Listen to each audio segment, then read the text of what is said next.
Okay, so I'm going to talk about the two problems from the table problem set that people had issues with. This first one here, we've got a table about distance traveled at various times during a 6-hour trip. So we're talking about displacement. The graph of the function s is increasing and concave up. So I might even give myself, a little bit of a drawing. Like, okay, kind of going like that. Based on the information, what of the following could be the velocity of the car in miles per hour at time 3? So if we look at time 3 here, we can think about it on our graph happening kind of right around in the middle. And since it's concave up, we know that this is going to be less than, and then the next one's going to be more than. So if I look at the speed from 2 to 3, we can see that the difference is 37 miles, which is what a couple of you picked. But that would be the lower bound.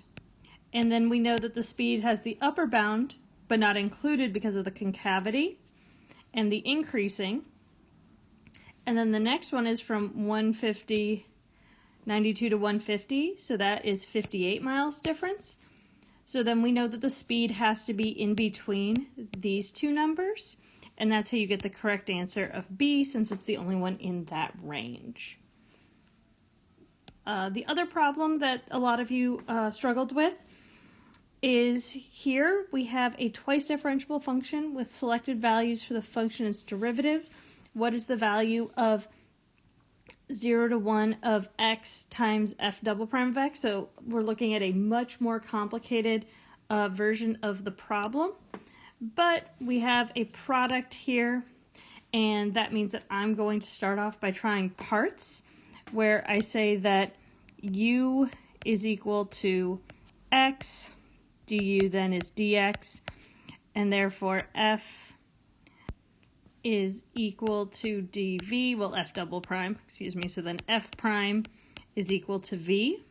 So if I'm using parts, this then is becoming, we've got this integral here is then x times f prime minus the integral of f prime dx.